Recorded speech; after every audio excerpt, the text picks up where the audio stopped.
कौन बनेगा नया चीफ जस्टिस? फैसले की घड़ी आ गई। नए चीफ जस्टिस की तकर्री में 8 घंटे बाकी। रजिस्ट्रार ने चीफ जस्टिस की जानिब से कमेटी को 3 नाम भिजवा दिए। बजरिया registrar supreme court chief justice से नाम मांगे गए थे। जस्टिस मंसूर अली शाह, जस्टिस मुनीब अख्तर और जस्टिस याहिया अफरीदी के नाम शामिल।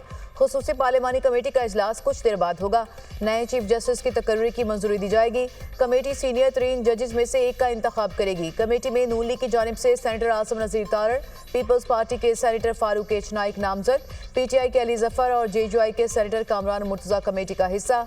कौमी असम्बली से नून लीग के ख्वाजा आसिफ, फैसल इकबाल, शाइस्ता परवेज मालिक, पीपल्स पार्टी ने राजा परवेज अशरफ और नवीद कमर को नामजद किया। रुकने कौमी असम्बली बैरिस्टर गौहर और साहबजादा हामिद रजा कमेटी का हिस्सा। MQM की जानिब से राना इंसान को नामजद किया गया। कमेटी जजेस के पैनल में से चीफ जस्टिस पाकिस्तान का इंतखाब अमल में लाएगी।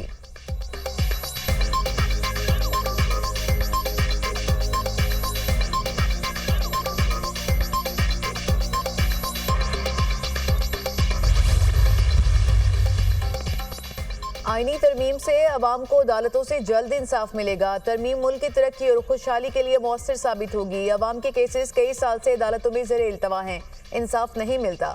आईनी बेंच के क़याम से आम आदमी को सहूलत मिलेगी। 26वीं आईनी तरमीम के लिए तमाम सियासी रहनुमाओं से मुशावरत हुई। सदर आसिफ अली जरदारी, बिलावल भुट्टो और मौलाना फजल रहमान का किरदार अहम रहा। आईनी तरमीम मिसाक जमहूरियत के विजन और सच्चाई की गवाही है। वज़ीर आज़म की वफाकी काबीना के इजलास में गुफ्तगू।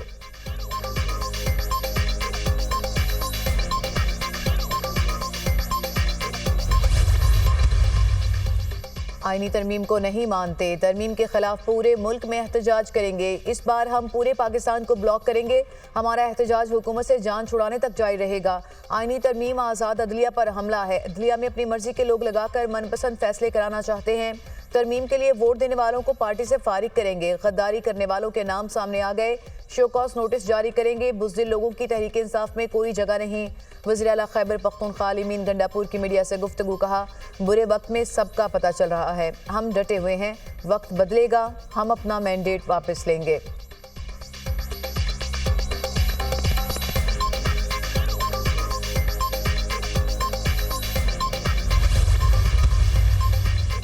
तमाम प्रोसेस गैर कानूनी है। सियासी कमेटी ने पार्लिमानी कमेटी के बाइकआउट का फैसला कर लिया। पार्लिमानी कमेटी के लिए नाम मांगे गए थे। असेंबली के फ्लोर पर भी कहा कि हमने किसी चीज़ से इत्तफाक नहीं किया। चेयरमैन पीटीआई बैरिस्टर गौहर की मीडिया टॉक कहा, खुसूसी कमेटी में कभी भी सूबाई सतह पर आईनी बेंचेस के क़याम की तजवीज़ नहीं आई। सूबाई सतह पर आईनी बेंचेस का क़याम अचानक ही सामने आया।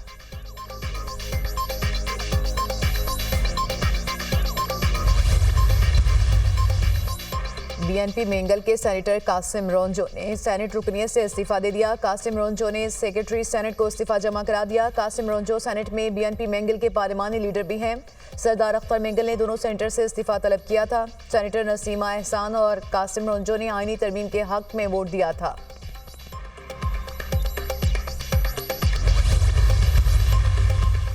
छब्बीसवीं आईनी तरमीम सुप्रीम कोर्ट में चैलेंज। सुप्रीम कोर्ट से आईनी तरमीम कलअदम करार देने की सदा। मोहम्मद अनस नामी की जानिब से दायर दरख्वास्त में विफाक को फरीक बनाया गया।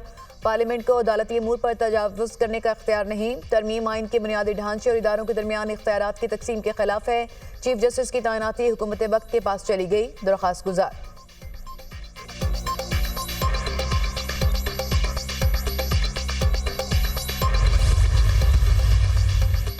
आईनी तरमीम से अदलिया में सियासी मुदाखलत का रास्ता हमार हुआ। सेनेट में खैबर पख्तूनख्वा की नुमाइंदगी के बगैर गैर आईनी तरमीम पास की गई। एक बड़े सूबे की नुमाइंदगी के बगैर तरमीम सबसे बड़ा सवालिया निशान है। नामुकम्मल पार्लियामान से तरमीम करना एक ऐसा अजूबा है जो किसी को समझ नहीं आ रहा। KPA हुकूमत 26वीं आईनी तरमीम के बारे में कानूनी चाराजोई करेगी। मशर इत्तलात खैबर पख्तूनख्वा बैरिस्टर सैफ का बयान।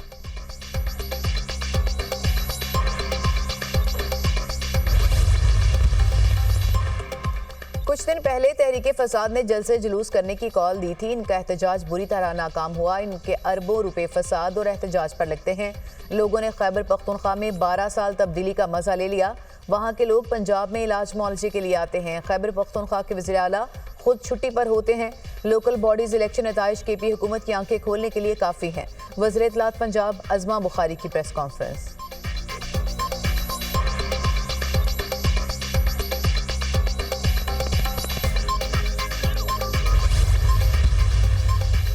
वज़ीर आला पंजाब मरियम नवाज की लाहौर के इलाके कोट लखपत अंदरून पिंडी राजपूत आमद अपनी छत अपना घर कर्ज स्कीम से बनने वाले घर का जायजा लिया। कर्ज हासिल करने वाली खातून के प्लॉट पर ज़ेर तामीर घर को देखा।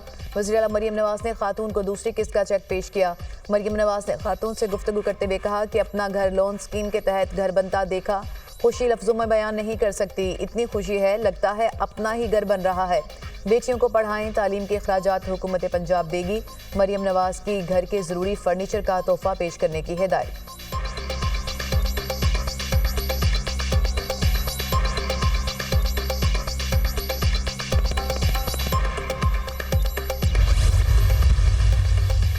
भारतीय नाअहली एक बार फिर मंजर आम पर। रियासत मध्य प्रदेश के शहर जबलपुर में ऑर्डिनेंस फैक्ट्री में धमाका, 2 अफराद हलाक, 15 जख्मी। धमाका खमारिया में central security institute ordnance factory के रीफिलिंग सेक्शन में हुआ। फैक्ट्री में बम और धमाका खेज मवाद तैयार किया जाता है।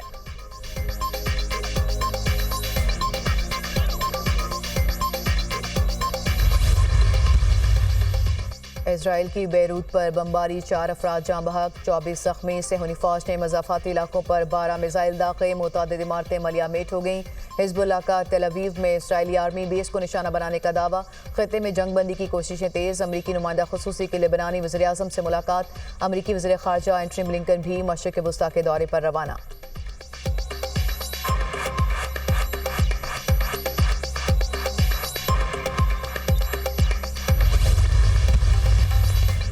इंग्लैंड का पाकिस्तान के खिलाफ तीसरे टेस्ट मैच में 3 स्पेशलिस्ट स्पिनर्स के साथ मैदान में उतरने का फैसला। रावलपिंडी टेस्ट के लिए इंग्लैंड की प्लेइंग 11 का ऐलान। रेहान अहमद, जैक लीच और शुएब बशीर बतौर स्पेशलिस्ट स्पिनर टीम में शामिल। Jack Crawley, Ben Duckett, Ollie Pope, Joe Root playing 11 का हिस्सा। हैरी ब्रूक, कप्तान बेन स्टोक्स, जिम स्मिथ भी रावलपिंडी टेस्ट खेलेंगे। फास्ट बॉलर की भी प्लेइंग 11 में वापसी हुई है। इंग्लिश बैटर हैरी ब्रूक का कहना है कि पाकिस्तान में पिचेस बैटिंग के लिए साजगार होती हैं। उम्मीद है रावलपिंडी टेस्ट के लिए पिच अच्छी होगी। हमारा प्लान सूरत हाल के मुताबिक होगा।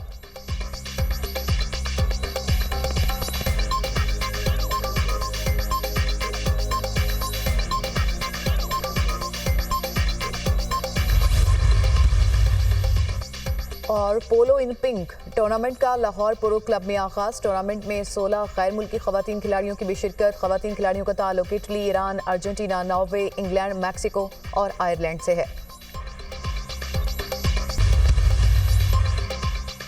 PTI intra party election case. Election commission की तहरीक इंसाफ को दरख्वास्त गुजारों की दरख्वास्त पर जवाब जमा कराने की हिदायत। क्या आपने भी इंट्रा पार्टी इलेक्शन कराया है? मेंबर केपी का अकबर एस बाबर से इस्तफसार। हमने कोई इंट्रा पार्टी इलेक्शन नहीं कराया। अकबर एस बाबर का जवाब। बैरिस्टर गोहर ने कहा हाईकोर्ट ने इलेक्शन कमीशन को फाइनल ऑर्डर करने से रोका है। मेंबर केपी ने कहा हमारे पास ये इख्तियार नहीं कि हम आपको दोबारा इंट्रा पार्टी इलेक्शन कराने का कहें। कमीशन की दीगर दरख्वास्त गुजारों को दरख्वास्तों की नकूल पीटीआई को फराहम करने की हिदायत। अकबर एस बाबर ने कहा इलेक्शन कमीशन अब 5 साल तक दोबारा इंट्रा पार्टी इलेक्शन करवाने की हिदायत नहीं कर सकता। इंट्रा पार्टी केस की समाअत 14 नवंबर तक मुलतवी।